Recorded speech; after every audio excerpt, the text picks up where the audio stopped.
Հաղորդավար Մհեր Բաղդասարյանն ու Արա Ղազարյանը թողարկել են իրենց նոր «Օձի լեզու» հաղորդաշարը։ Եվ հենց այդ նոր հաղորդաշարի մասին էլ Մհերը ինստագրամյան իր էջի սթորի բաժնում հարցում էր տեղադրել։ Հետևորդներից հետաքրքրվելով արդյոք թողնի իր եւ Արա Ղազարյանի բանավեճը, թե ոչ։ Որպես պատասխանների տարբերակներ Մհերը նշել էր ջնջի ամոթը, հետաքրքիր ա թող մնա։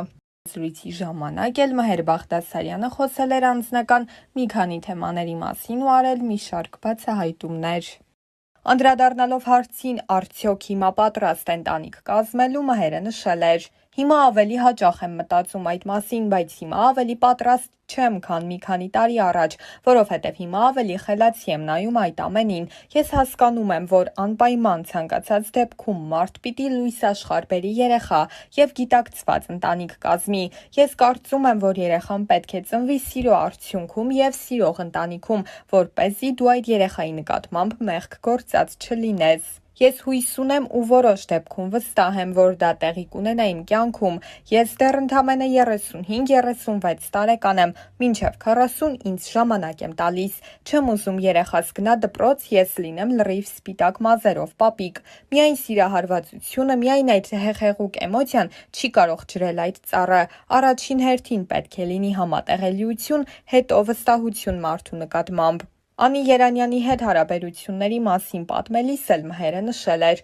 Մենք երկուսս երջանիկ ենք ու երջանիկ ենք միասին։ Մարդիկ ունեն անձնական կյանքի գաղտնիության իրավունք եւ միևնույն ժամանակ հանրային մարդ են ու տարբեր առիթներով պիտի հանրության համար տեսանելի լինի ինչ-որ իրավիճակներ։ Ուղղակի հանգիստ եղեք։ Մենք երկուսս երջանիկ ենք ու փառք Աստծո միասին ենք հիմա երջանիկ։ Մենք հրապարակում ենք ցանկացած լուսանկար, վիդեո, երբ դա զգում ենք, երբ երջանիկ ենք ու ուզում ենք այդ երջանկությամբ կիսվել։ Դրա տակ չկա որևէ թաքնված մի բան կամ հնար։ Տարիներ առաջ Մհերը հարցազրույց էր արել Անի Երանյանի ու Մովսես Երեմյանի հետ ու անդրադառնալով այդ թեմային ասել էր. սցենարով գրված կինո, որևէ մեկի մտքով չէր կարող անցնել, որ 12 տարի առաջվա թեման կարող էր հիմիկվա թեմայի հետ առնչվել, բայց այն ժամանակ դա շատ երեխայական թեմա էր եւ իրենց համար եւ ինձ համար։ Անիին առաջին անգամ տեսել եմ Ֆայնայի ատելյեում ու շատ տարօրինակ միախառնված էմոցիաներ ունեի։ Հետաքրքրվածություն կար, բայց պիտի անկեղծ լինեմ։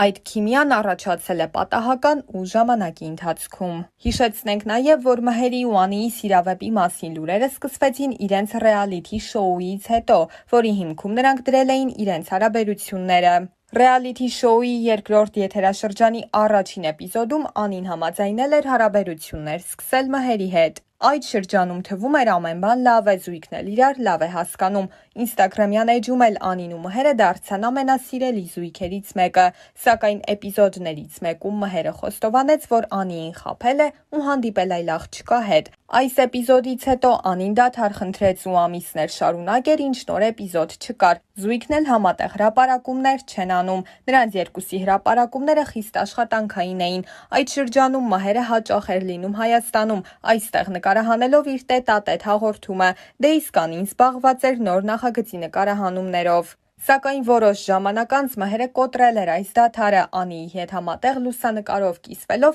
ինստագրամյան իր էջի սթորի բաժնում։ Բայց այդ ժամանակ տպավորություն էր, թե Անին դեռ նեղացած է, քանի որ նա այդ սթորիով իր էջում այդպես էլ չէր կիսվել։ Ավելին, այլ հրապարակումներ էր արել հենց դրանից հետո։